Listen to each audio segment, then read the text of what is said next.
So did you karaoke last night? No, I built it. I know, I heard that. Every time they said it. Bill was back, yeah. She's in the band. I know, I heard she performed there, yeah. I was like, Derek went in again. I was like, what? Okay, Derek. Bill the man.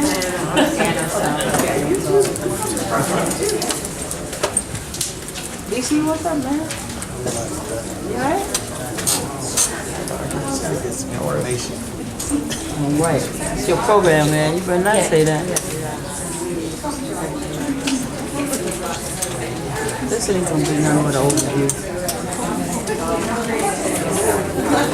Yeah, why don't you?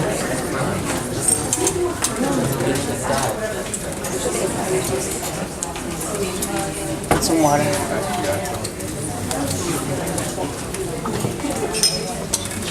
Yes.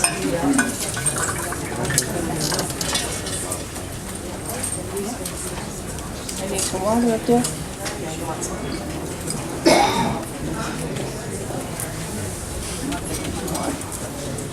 Who is it?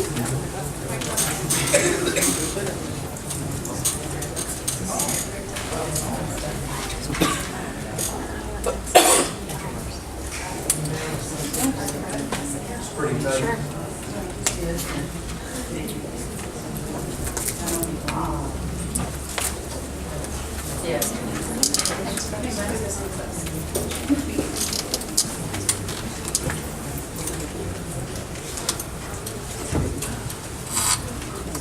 Okay.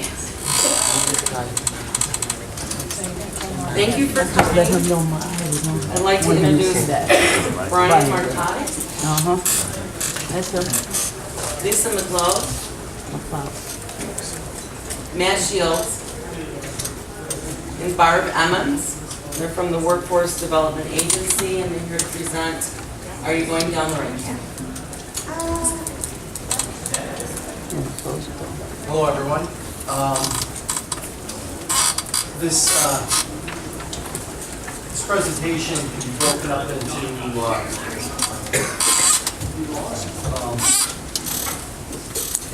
it's two presentations, really. The first will be updates and what's new with the PATH program, and the second one is much more detailed case management. Matt has come across some problems that he's seen pretty common when they've gone through data validation. And I don't know if all of you will want to sit through the second half of the presentation, but it's going to be pretty technical heavy.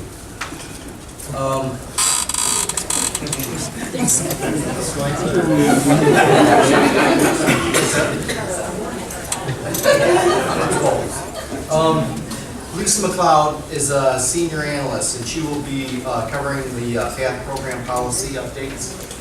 Barb Emmons is a senior analyst, and Barb will talk about the welfare reform site visits that we've just started initiating.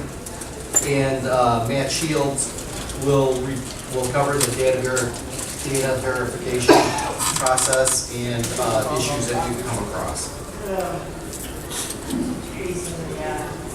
First, where do we stand? Over the last 4 years, we've seen quite a progression in our work participation rate for Michigan. We've also seen that the official Office of Quality Assurance measurement that we submit to the federal government and our QG 163 reports have become much more close. They've been much more reflective of the actual measure that we submit to Washington. I guess I'd like to congratulate everyone on the substantial increase that we've seen in the work participation rate. We've gone from the mid-30s to the mid-60s within 4 years, and that's incredible. Yep. Also new with the program is we've collapsed all of our outstanding policy issuances into a PATH manual. It is on my desk for review. It's been on my desk for about a week now. at some point, we're gonna see it in the near future. The financial policies that put out the allocations to the MWAs will still be done under separate policy, but the manual will be broken up into, is it 12 chapters? And updates to the manual will be done in pieces instead of an entire policy issuance being publicized. I guess now I'd like to turn it over to Lisa MacLeod for the program. Good afternoon. You know there's lots of seats up front unless you're really trying to leave if Brian scared you off. Otherwise, don't sit down. Now wait a minute that way. Yeah, and we can blame it on that.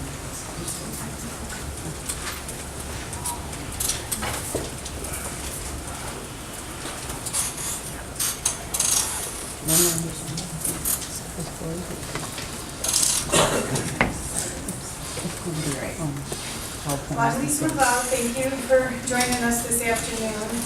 As Brian mentioned, the first half of the presentation is just more policy updates, and we're going to try and do this part as briefly as possible so that we've really got some time to spend on the technical assistance. So because of that, I'm going to ask you not to ask questions right now, and I'd have to answer them. No. We'll answer them in just a little bit. So I'm going to try to go through these pretty quick, but these are familiar topics. So what I'm doing is I'm not talking about anything in the future. I'm just talking about things that have happened recently. So we've had some recent OSMIS updates, as we do every year, thanks to our great MIS group. And one of the new activities that we had was this pending hearing determination activity. The background of why we created that activity was there was a situation when somebody was placed in triage. They went for the meeting and no good cause was found, and the MWA was waiting for the closure to come over from Bridges to OSMIS so that then they could terminate the client. When that didn't occur, sometimes that was because the client had filed a hearing, a timely hearing. And so their case didn't close and wasn't going to close until the hearing process took place. So what was happening is the client's participation still stayed in the triage activity. And it wasn't a good reflection of how long our triages were taking to be accomplished. So we asked to have this pending hearing determination activity created so that we could track that. We can close out the triage. Once you've been notified by DHS that there's been a hearing, that a hearing request has been made, then you would go ahead and open up this activity. So has everybody had the opportunity to use this activity yet?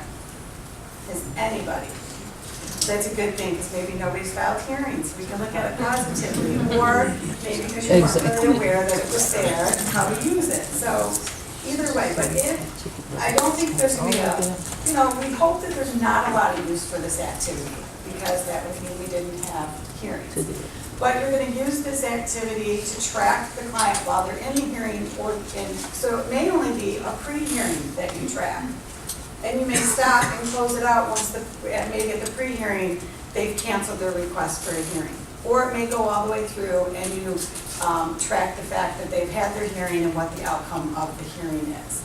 But in any case, you only open up this activity once you've been notified by DHS, or you've had that conversation, and it could come from the fact that you're waiting for a closure that hasn't come over.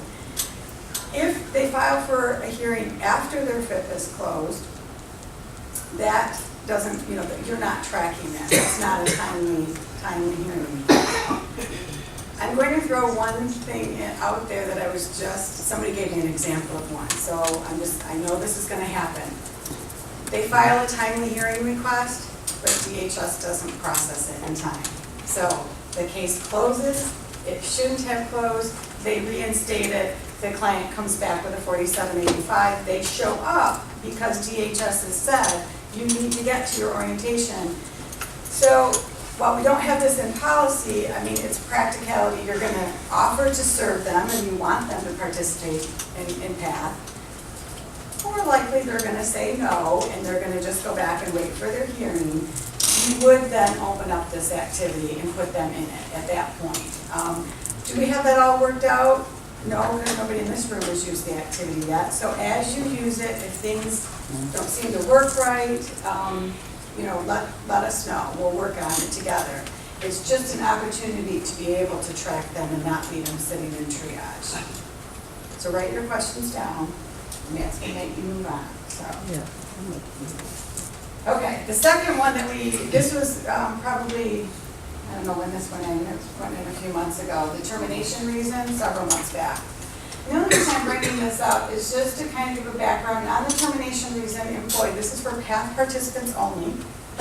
And the distinction here is when you go to terminate them and you know that they're employed, but you got a case closure other. So if you didn't get your income, here's another way to show that they were employed.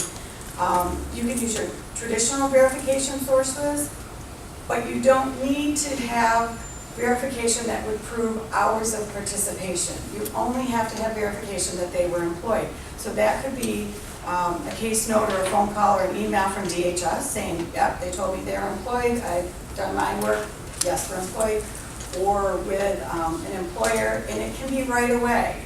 When we verify hours of participation, with an employer, we always wait till after that the work has been done. But in this case, if they close their case, as soon as they find out they've got a job and they're out of there, you could go ahead and put this in without having a receipt of a check stub or something like that.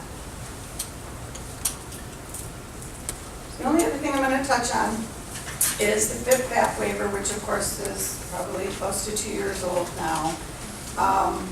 But there's two pieces to the fifth FAP waiver, and the most notable piece is the additional allowable hours of community service or WAP that was created when DHS was allowed to add the FIP grant to portions of the FAP grant for our TANF funded folks, for our basically single parents, not all, but so that's where you guys have probably seen the biggest change. Now you're able to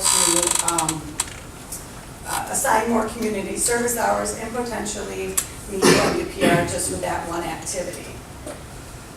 The part I really want to talk about today is that smaller part of the waiver that, and I say smaller because it affects our population less, but with the change in minimum wage, we may see that more people will qualify for this deeming portion of the waiver. And deeming, sorry about that. Deeming is the act of giving a participant credit for core hours in the community service or web activity that they were unable to actually do because of the FLSA, because if they had done them, they would have violated FLSA. So that's what I wanted to talk about, was giving you a little checklist to say, okay, how do I know if my client is eligible for this deeming? But before I do that, we talked about minimum wage going up. That will affect this. You may have more people that qualify, but we also know that the minimum wage hasn't been corrected between Bridges and Osmus yet. I don't have a confirmation, but I was told maybe late last week that DHS has a fix at closer to the end of October, maybe the October 25th weekend. So that's what we're hoping happens. But we have requested that they only make the change visible in Osmus at the beginning of November. So even if they do update Bridges early, we'll get our new hours, our new allowable hours November, right at the beginning of November, just like you do any other month.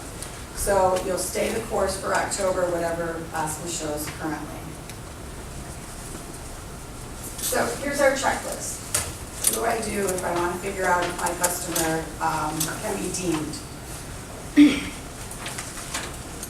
First of all, they do have to have a value inside the FIP-FAP CSWE field in Osmus. Typically that is because they're TANF funded, but even if they're TANF funded, there are times that there will not be a value in there for that month. One of the most common occurrences is something happened with their FAP grant. Maybe it was research time, they turned in their paperwork, maybe it didn't get entered in time, the automated billing system closed their FAP benefit. So when they calculated their FAP at the end of the month and did this the FAT calculation and sent it to us, there was no FAT. And if there's no FAT, they don't qualify for this deeming waiver. So you really, you know, that's why we have to use what's inside OSMIS, because that's what it looked like when they created the calculation after the FAT benefits and sent them to us. So even if you know, and that is one reason why the MIS group created that report. So if you haven't used, Joe, you might have to help me with the name of the report, but it's a comparison report that shows you the difference in allowable hours from month to month for your customer who's in community service or WAP. So that you could pull that report and see quickly, did somebody go from 72 down to 54 because they lost something in their FAT grant. But you have to use what's there. So then for the deeming, you get back to the deeming, and basically you're just trying to make sure that that value is less than their core hours for the month. So 72 is less than their 80, get another check in the box. And go ahead and assign the customer to the 72 hours. In this case, I make it simple for myself, 18 hours a week. I know it's not always simple for you guys. So you're going to assign them to the exact so that they're going to end up with 72 hours at the end of the month. And as long as they turn in their completed sheet showing the 72 hours, that's another check. And if that matches that client, especially with a 20-hour, that client can be deemed those extra hours. So that 72 automatically becomes 80, and they are deemed, and they'll meet WPR that way. Just as a reminder, that's only for the core hours, so it's only the 20-hour folks that are going to meet WPR on their own with deeming. So the 30-hour, they still have to do an additional 10 hours of another activity. As a caution, it has to be 72. It can't be, there's no rounding that takes into consideration for deeming. It actually tests on 72 before it ever rounds. You will see rounding later on in your countable hours reports, but and we can explain that later. But that isn't the actual participation. Participation has to be 72 without excused absences or holidays. It's actual participation, because in a sense they're getting their free 8 hours. So that is actually all I'm going to cover today. Any questions? Yeah, group? Okay. So now we're going to have Barb come up. I got something really fun. I get the fun. Yes. Okay. Site visits. Has anybody had a site visit yet? Yeah. So pretty painless, wasn't it? Okay. There's site visits. It's not a monitor. It's not an audit. It's the friendly feel-good site visit. Remember this song in your head when we It's a nice print truck. Okay, so the programs we're going to be visiting are these 3 programs, and what's going to happen prior to us coming out, we'll send you, well, the MWA directors and program managers, a letter on what we need prior to us coming out. So that'll all be laid out. That'll get sent to us ahead of time, and that way we can review it. So when we come out, you know, the staff isn't chasing down files, you know, gathering information. We'll have it, and we can discuss it when we come out. So what are we reviewing or visiting? We'll be looking at best practices with your orientations, work experiences, file content, and employment services.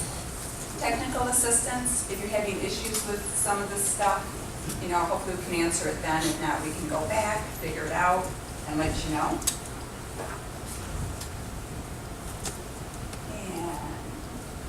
And we will be reviewing files, so we may have you, we will have you make copies of the files and send it to us. But we'll be looking at some of those things, you know, OSMIS matches the files, supporting documentation, case notes that are up to date. We will be sitting in on the orientations for PAP, FAE, and Indian AEP, along with the profiling sessions with employment services. And we definitely want to interview some clients. So that client and an AEP client. So start looking at your favorites. Ones that say really nice things about you. So there will be a site visit coming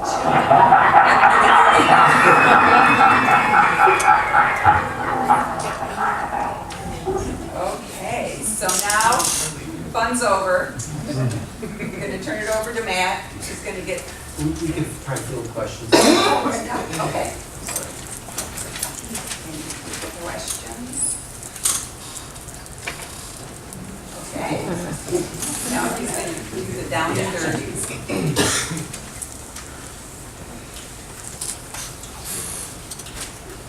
It's stuck. Broken before I even Oh, start. there we go. So as Brian mentioned, I get the pleasure of going down into the weeds with everyone. We will get into looking at specific case files, but we'll start off with kind of an overview of what the data verification process is. So hopefully that it'll be useful to anyone who's not really working with the folks there, or working with information in Osmus as well. So as part of the overview, just want to highlight the difference between the official work participation rate and the QG reports. So the official rate is what we do every month with our data verification process. We take a sample that's put together by the DHS Office of Quality Assurance. They give us a list of anywhere between 115 to 140 cases each month that we send out to the local MWAs as well as the local DHS offices to provide case files. And whatever the work participation rate for those 115 to 140 cases is, that's what gets reported to the feds. The reason this is important is because that's the number that's going to affect any future funding issues or things like that. So when Brian showed the chart before of where we were to where we are now, if we continue to be down in that 30% range year after year, there could be ramifications on funding based on not meeting our work participation requirements. The QG reports are an additional resource that we utilize to see where we're at as far as work participation goes. The biggest difference between the QG reports and our official rate is that the QG reports are really taking into account the entire population of cases that are out there. So that it's looking at all of the information that's entered within Osmus and giving us a little bit of a picture of what the entire system looks like and where our participation is that way. Ideally, we'd like for the QG report and the official rate to be close together, as you saw in the chart, that we're getting closer to that piece. So what does the process look like? Up at the top here, we do the random sample generated by DHS. That's usually done on the first work day of a month. DHS will run that sample. We'll take what they create as far as the list that gets sent out to the MWAs, as well as the local DHS offices, and the Office of Quality Assurance will get two sets of case files, one from DHS as well as one from the MWA to review. OQA will do an initial review of that, and they'll come up with what their findings are. Once they've got their initial review done, we have our weekly meetings that some of you have participated on in the past, but we invite all of the MWAs to really call in when you have cases that are being read. These weekly meetings are always done on Mondays at 9 o'clock. We send out the list of what cases will be reviewed, usually on the Thursday or Friday before. And you just have to participate until your cases are done. You don't have to sit on the call the entire time. But we're usually done in about an hour. The importance of this Monday meeting is that this is our chance to take a look at what the findings are from OQA's review and determine if we agree with what their initial findings are. A lot of times we'll see that the information in OSMOS may be different than what OQA has reported, whether it's they didn't look at a piece of information the same way as what you may have, or whether it's just a timing issue of you didn't have the information when you had to send in your case files at that point. So there's new information that we can add to it. Our staff within WDA review the cases before those weekly meetings. So ideally, we're going to find those issues, but really because you're already working with those cases, it's best if you're able to sit in on those calls and bring up those issues as you see them. Once we go through a full month's worth of those weekly meetings, OQA will take any additional information that came in as a result of those meetings, add that to their final determination, and then they send the official work participation rate to the feds.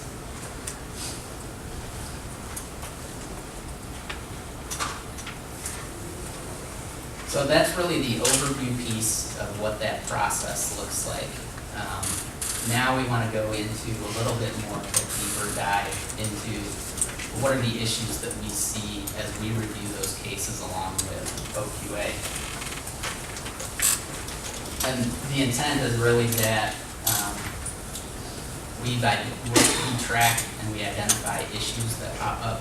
We look for areas that are common, issues that may be common across the system, and where are some technical assistance areas that we may be able to offer from a state level, and where are some policy issues that we may need to address at the state level as well.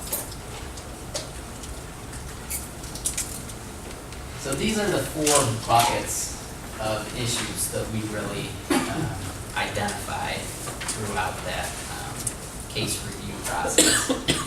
Most of what we see can fit into one of these 4 categories. And I'll go through and kind of talk about what some of the detailed pieces within each of these categories would be.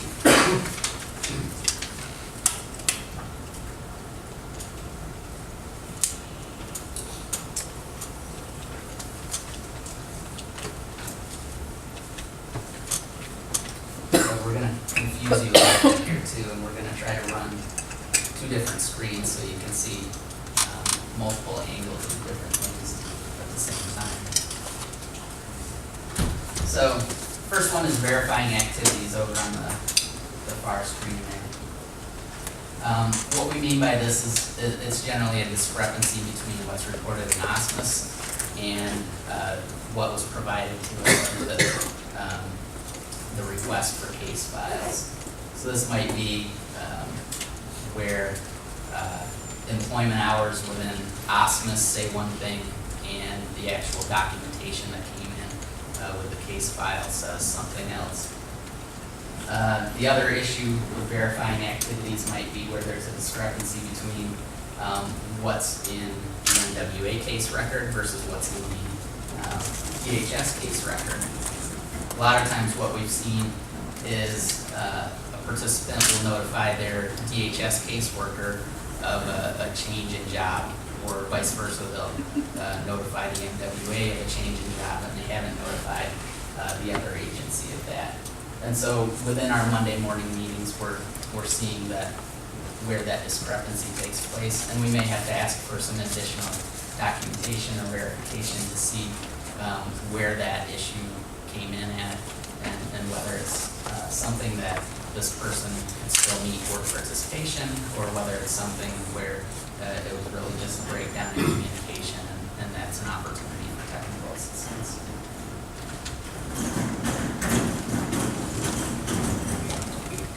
Hours management.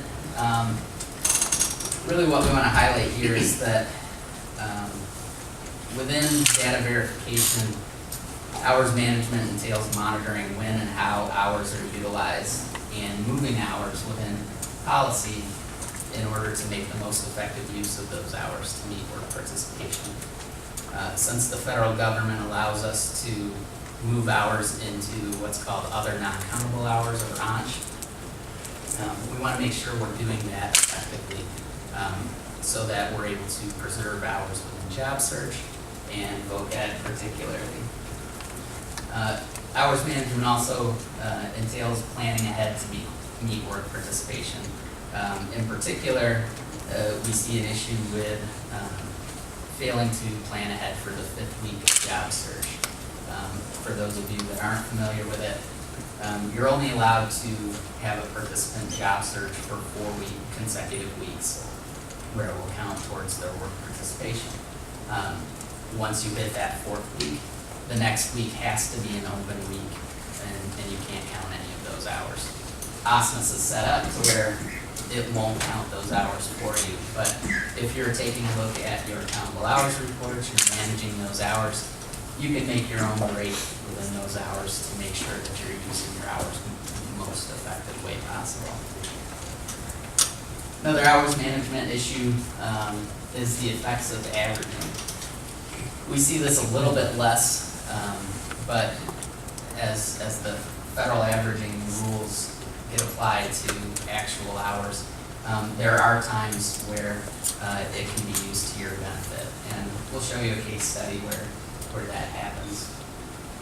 And then finally, we want to point out changing hours after review as another hours management issue that we have seen, where if you take a look back multiple months, you can see where an individual may have met work participation in 1 month, and then fast forward 2 months later, and you go back and look at it again, and those hours are then moved back out of the actual hours as a way to preserve those job search hours or voc ed hours.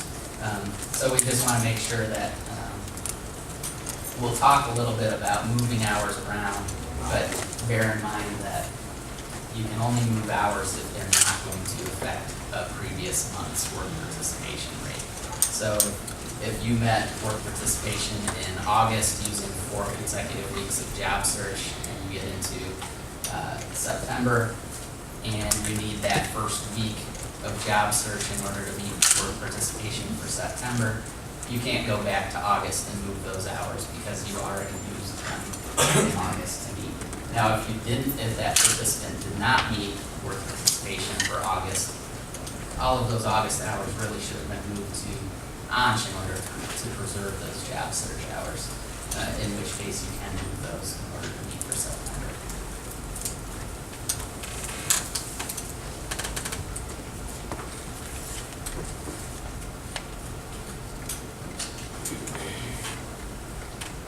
And then finally, well, not finally, but the next issue is around exceeding limits. Most of you are aware of the job search, job readiness yearly limits. We just talked about the 5th week rule, and then the vocational education training lifetime limit. And so we see issues within the data verification process where MWAs may not be mindful of what those limits are.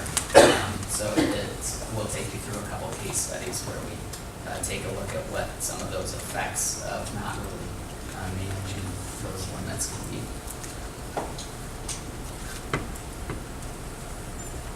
And then the final bucket of issues is around case management. And the case management piece, really it's generated by one of those other issues.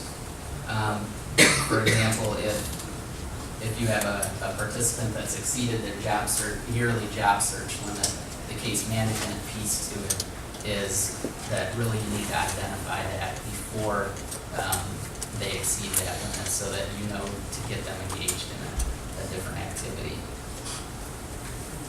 We track those issues a lot of times in the data verification process. It's not going to affect the current month's work participation because it's already over, but we want to track those to see if there's a common issue, maybe a certain MWA or something like that, to where we want to make sure that policy is being followed around that.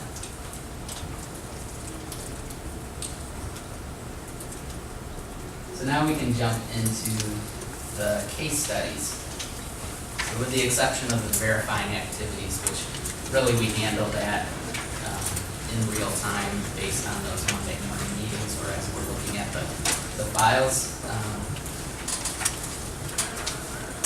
The rest of those issues, we put together a couple of case studies that try to highlight some of the issues that we see and hopefully give you an idea of maybe some things that you can do differently at the level to address those. A lot of the issues that we see can really be corrected through some of the tools that are already available to you.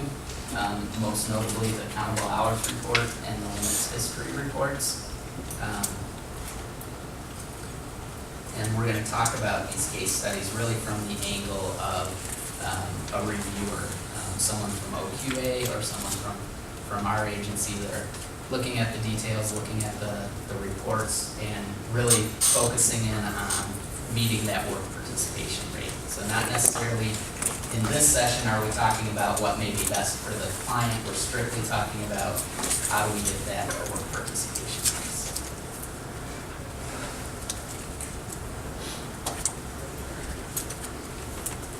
So first, just real quickly, how many of you know what accountable hours report is? Most of you. Excellent. How many of you use the accountable hours report on a regular basis? Probably the same people who raised your hand on the first one. How many use the accountable hours report when you're putting together the data verification files for us when you have to send those in? So just a few of you. How many run accountable hours report on every participant that you work with? You good. So for those of you who didn't raise your hand for any of those questions, I'll quickly go through what those accountable hours reports are and the limits history reports. For anybody who's running them on every participant, you can kind of daydream for a few minutes. So over on the far screen, you can run accountable hours report two different ways. Those are the easiest ways there. When you run accountable hours report, this is what the top half is going to look like. Basically, it's going to show you a lot of information at a quick glance. You can see the required hours, both weekly as well as for the month. You can see the FitFat community service work experience hours that Lisa talked about earlier. Any deeming information is over on the right-hand side over here. If you have a case that may be eligible for deeming, that's where to look. Whether the participant met work participation for the month or not, both as their core value as well as their total value. That is down here. That's the easy spot to look for whether they met or not. And then any activities that they're engaged in is in the chart down here, as well as the hours that count for that.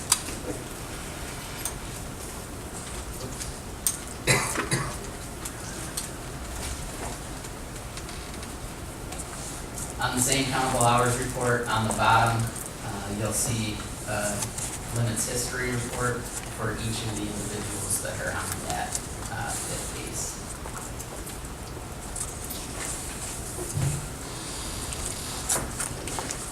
The limits history report, you've seen it there with the accountable hours report. That's one of the ways to get to it.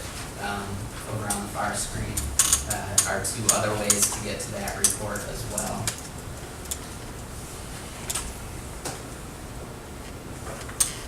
And similarly, we've got it broken down into a top half and a bottom half for you. But basically, the top half is going to take a look at your job search hours and what the limits look like there. It's a 12-month window because it's a yearly limit that you're looking at. It doesn't start over at January. just takes a look at a snapshot of what the last 12 months contain. So as you move forward through that window, hours will drop off from the back end and become available again for use. On the bottom half of the limits history report is your vocational education limits. Again, you're looking at a 12-month window, but with VocEd you have a lifetime limit. So really the piece that you need to look at on here is down here with the number of months that have been used.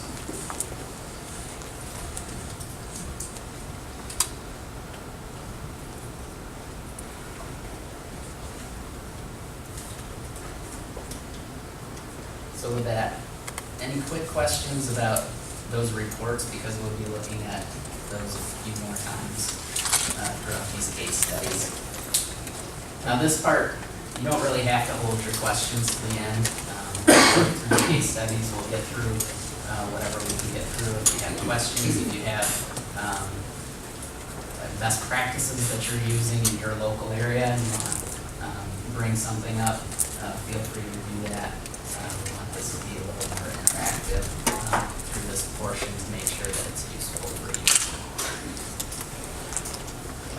So our first case study, we're going to take a look at hours management and how better hours management can result in better performance outcomes, whether it's looking at the official work participation rate or the QG rate. We'll also take a look at issues around the 5th week rule, and we'll take a look at averaging within this case study as well. So first, we've got a picture here of the countable hours report for this case study. And what you can see here is this is November up here, and this individual met work participation in November. They're an 80-hour week participant, so they did all of their hours there. And then on the bottom we have December here, and we can see that they did not meet in December.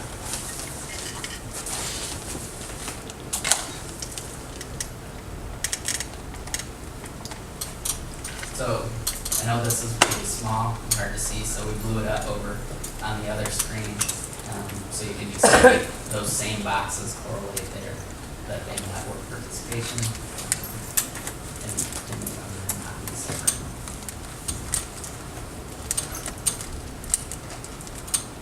So for December, we want to take a look at, well, why didn't they meet?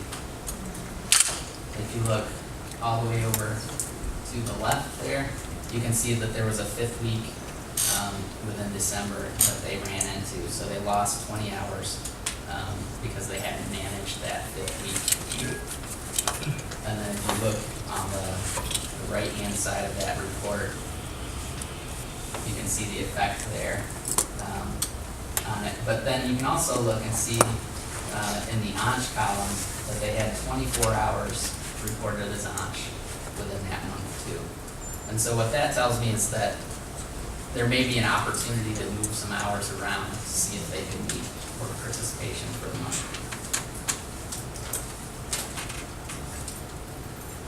So on the main screen now, you can see this is how the hours were actually reported for these 2 months. Again, if you look over here on the right-hand side, you can see there are quite a few hours for both months where they were reported as ONSH. And it gives you some flexibility to move things around to see if you can help this participant meet for that month.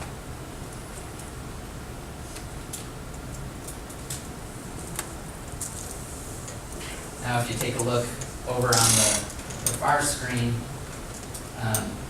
this is basically the same information as what was actually reported, but now we've maneuvered the hours and manipulated the hours a little bit, so that now we can show how this participant could meet work participation as opposed to, for both months as opposed to just one. On the far screen, the numbers in parentheses were were what was actually reported, just in case we weren't able to get the two screens here. But basically what we've done within the change is we've moved the ANCH hours from the weeks 1 through 3 in November. We moved those back over into actual hours. And then we moved the hours from week 4 over into ANCH. And what that did for us is it opened up this week here as our 5th week now. And it allows us to count all of the hours in December if we needed to.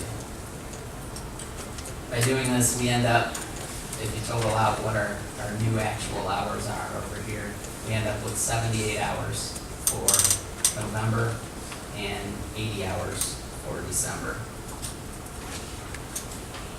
So you might say that, well, 78 hours isn't the 80-hour requirement that they needed. But we got to remember that the averaging rules apply as well. So we won't make you do the math, but you can read the math here. If you do the averaging piece, you have your 78 hours divided by 4, you get 19.5 hours per week, which rounds up to 20, times 4 gets us to the 80 hours per week for November. So now, just by managing our hours a little bit differently, we've got 80 hours for November and December, and now there's network participation for 2 straight months. Any questions on that one? I have a comment. Well, and a question. The 1 hour that they have entered in holiday, that was never registered on the combo hour report because of rounding. Correct. But does it count against the limits? The 240? If they made that mistake and entered that there, would that count against that 240? Right. It would. Is that? Oh, because it goes to 0, it won't. Okay. So no, it's not counting because it goes to 0. But it would never include there. Right, 1 hour is not going to register.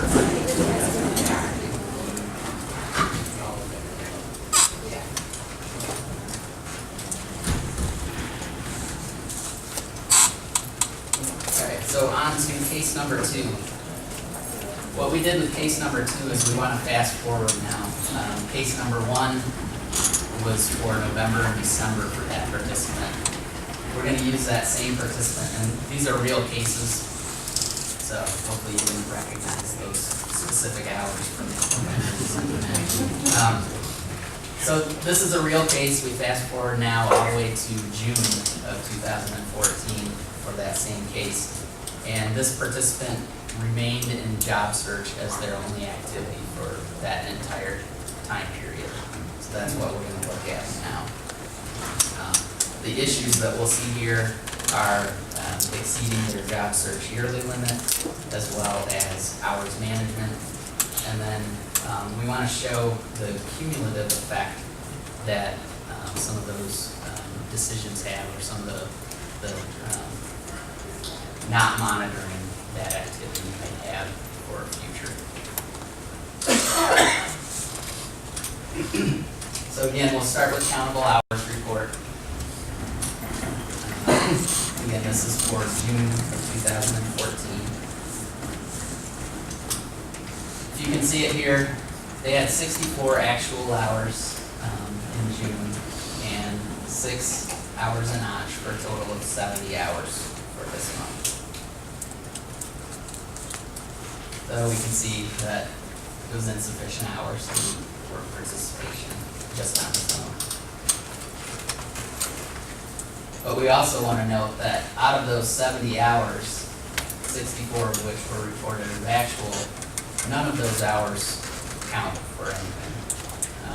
They had a 5th week issue here, they lost 20 of those 64. And then the 44 hours that weren't taken out by that 5th week didn't count because they exceeded their yearly limit.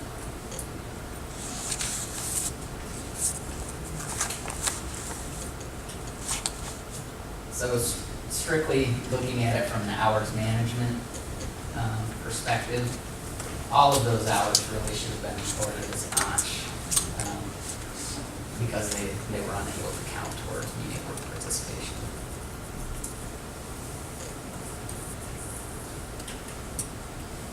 Now, if you look at the limits history report for the same month, and we'll blow it up over there, so you can see it a little bit better. Again, you can see where they used those hours as far as what was countable within that month. You can take a look at it, and you can see these 80 hours back here, 40 hours here, and 80 hours here, which meant that they only had 40 hours remaining for these 3 months here. So really, at this point in February, from a case management perspective, they really needed to be engaged in some other activities because they didn't have enough hours available in their job search limit to meet work participation as it was.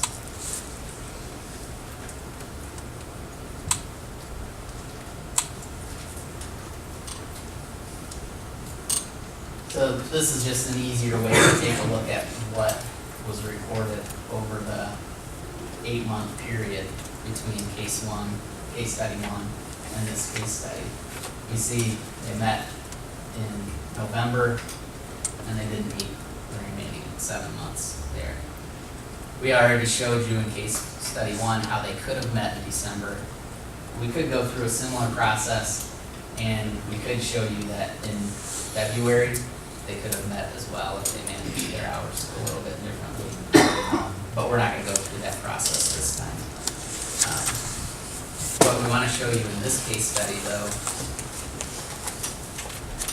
is if you take a look at the hours that were reported for each of those months, really this participant outside of June has been doing what they've been asked to do. So they've had at least 80 hours in December. They had over 100 hours in January, which was a 5-week month, over 100 hours in April, which was a 5-week month. So really they're complying with what their case manager was asking them to do. It just wasn't the right activities for meeting work participation.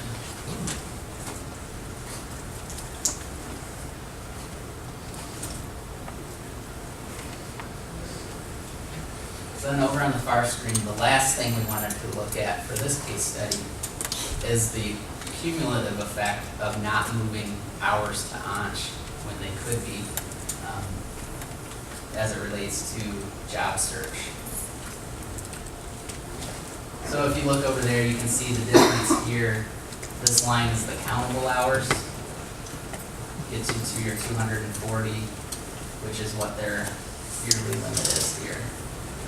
And then this line here is the actual hours that were reported. So 388 hours were reported, and only 240 were countable over job search. Now, OSMOS is set up so that those hours that go into the 5th week and run into that 5th week rule, they're not going to count against that number down here, what their 240 is. But any actual hours that don't fall into that 5th week issue, so these 44 hours from May and these 44 hours in June that were just not countable because they exceeded their yearly limit, those really still count against you. And so what we want to show you is what the result of that is.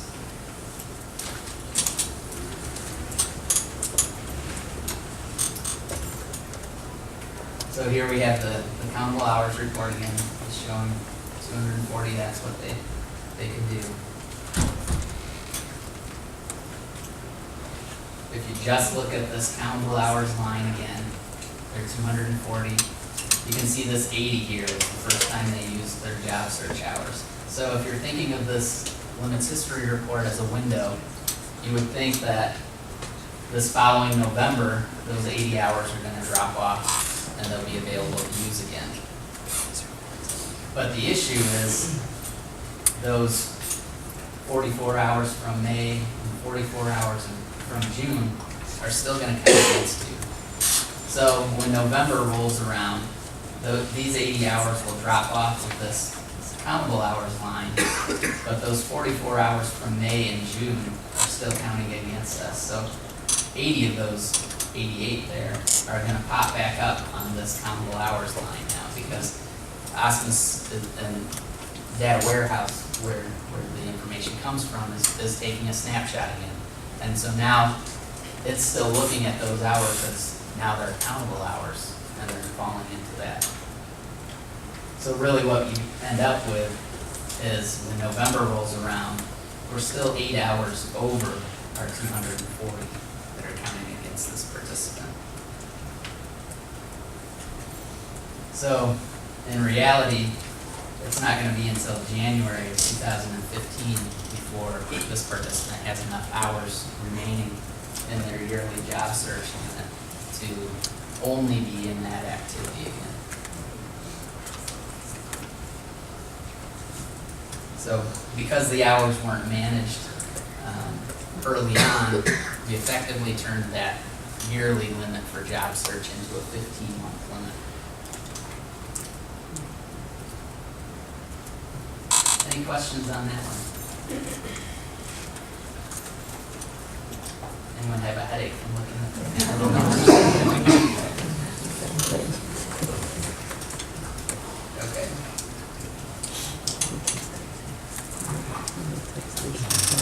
So this is our last case study that we'll go through. And what we want to highlight here is we're going to take a look at hours management again. And then one more time, we're going to take a look at the effects of averaging. Really, with each of these case studies, what we really want you to focus in on is utilizing those countable hours reports and those limits history reports effectively, so that you can manage those cases and make sure that we're getting those work participation numbers that we're looking for.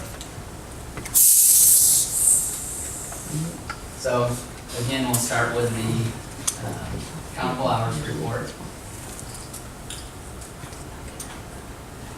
Here we can see they're required to do 120 hours for this particular month. This was August of this year. And we can see that they did not hit their requirement for the month. And if we count up all of these hours over here, 92 were countable, but they had 27 in ANCH. If you add those up, you end up with being 1 hour short on your work participation number for the month.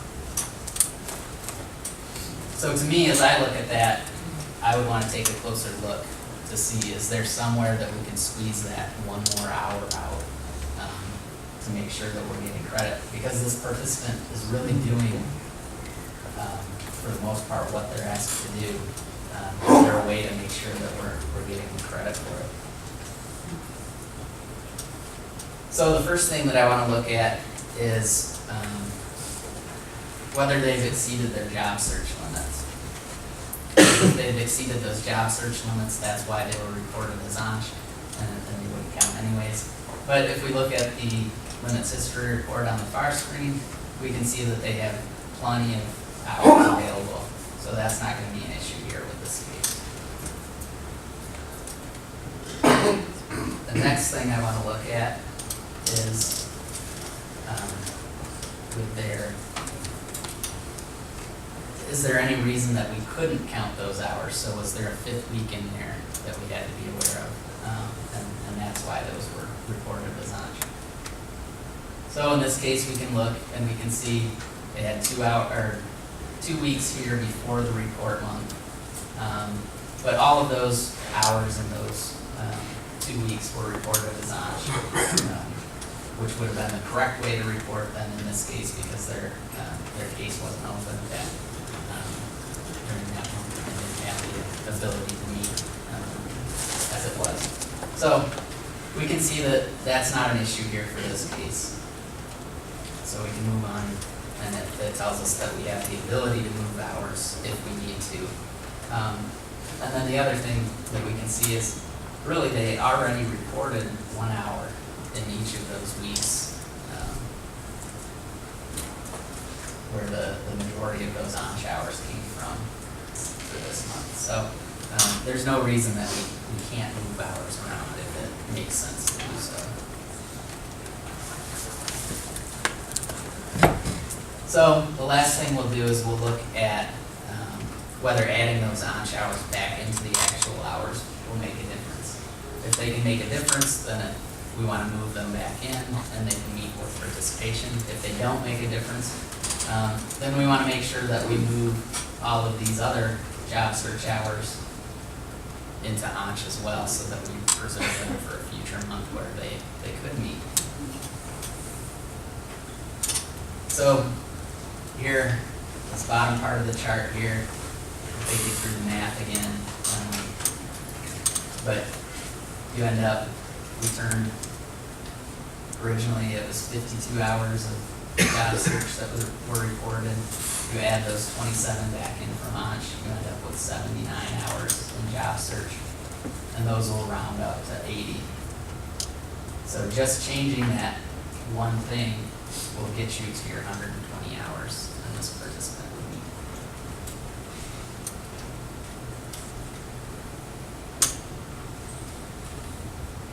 Now I understand that that's a lot of math to do. So there's, and it can be pretty time consuming if you were to do this with a large caseload to have to go through and try to add that up and do the math. So there is a handy chart that is available, thanks to Bill Heller from Seneca, putting that together. Some of you probably have a copy of that already. If not, you can contact any one of us at the state and we can get you a copy of that as well. But basically what the chart over on the far screen does is it takes you through what all of those averaging pieces would come out to. It's color coded, so if it's red, there's no, it's going to count against you. You're going to lose hours with that averaging piece. If it's yellow, it means you're going to get the same amount of hours that you reported as actual. And if it's green, then you can benefit. You'll get extra hours once the averaging takes place. And it's broken into 4-week months and 5-week months.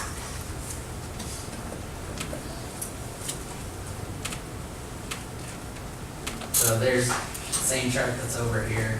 Again, one of the things that we wanted to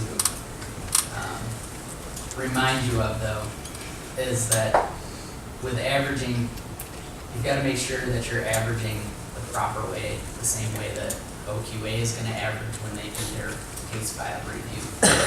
So they're going to average each activity separately, and within each of those activities, they're going to average holiday hours and excused absence hours separately as well.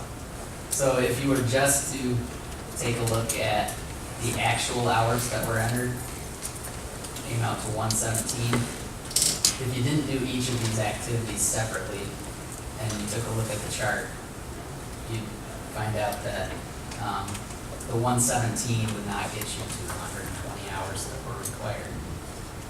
But luckily for this case, because you do each piece separately, you would average the 79 on its own, and over here on the left side of it, you can see that 79 will become 80 hours, and that gets you to meaningful participation.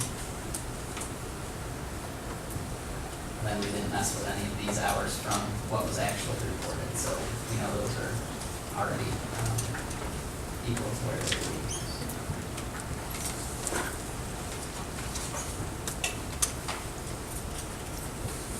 So, like we said, that's really down into the details of how hours get reported into hospice, the effects that they have on data verification.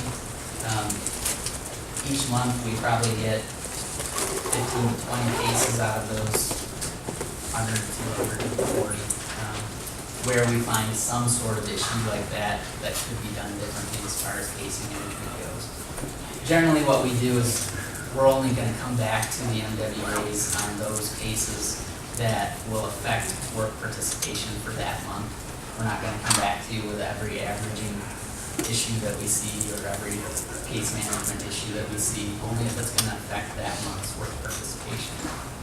But if you're routinely taking a look at those countable hours reports, those limits history reports, and you're able to catch those issues before they come to us, the key thing about looking at those is it's going to affect the work participation rate for those individuals as you move forward. So it may not affect the current month, but it's going to affect a future month whenever that case gets pulled. And you never know which ones are going to get pulled. We see months where we get the same names come across that were in the previous month.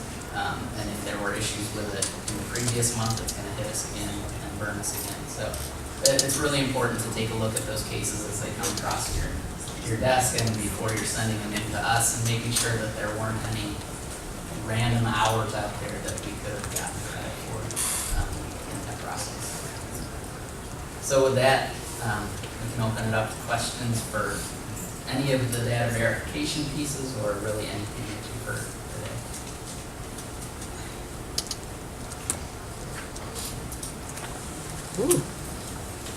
Anything outside of today? Yeah. Is it? No, no, is it? Yes. Ryan, we'll discuss my something. Not really exhausted of the required hours from there. Who would you contact to try to solve that? Should we look right away that it's an office issue? We're not seeing it that on it, or should we contact the DHS? What works when you solve that? Yeah, there's the requirement, like 20 hours, when there's nothing, and they've been active. Have they ever had CS medallion come across? Yes. So it's just a month, something is coming and then stop. It's happened, yeah, like I've seen it both ways, where they've been active and then the month comes and they take nothing, or they pass it to maybe 3 weeks, and they're different. The CSW is not Well, I think you're gonna look at a couple of different ways. I know you're going to get your required hours before your case is ever open. So you can't really use that as, you'll get a 20-hour required hours even though it's not open. We give them a majority of our hours the first few days. There have been times in the past where we ran into a processing issue of when it was to come over, but I would think that would be 1 or 2 cases that's going to be your whole caseload. I know that we just made a revision to where we're looking at that picture later, like the third day of the month, so that we know that we are capturing all of those. But if you have a value there, CS, fifth that CSWE hour, did you now all of a sudden just get a fifth one? Or do you have nothing? nothing. They're both linked. And the grant is also joined as linked, but DHS is confirming. We spoke to DHS and DHS said, yes, this is their 5th grant for the month, this is their tax grant. So based on that, so good to go. Well, see, and that right there scares me when they'll say this is their cap grant or this is their fifth grant, we can calculate the hours, because no, you can't, neither can they. Because if they do, they don't know how much to take out of that cap grant, that is, it doesn't belong to the TANF recipient. So there could be somebody in this household that's not receiving TANF, but is getting that for, that's the value you can't put in the calculation. So I would say you need to, Joe, you say it needs to come back to the health desk or. Probably, yeah. In a case like that, to your bath coordinator or something like that, have you talk with DHS, but then either if you go to the Osmond's help desk or to the Bridges help desk. you know, there are a lot of different reasons why a number might not be there, even though it looks like in bridges they do have FAP. There might be the time of the month when FAP is turned back on, and it's only recalculated at a certain time period. It's an issue in the system someplace, but I think either contacting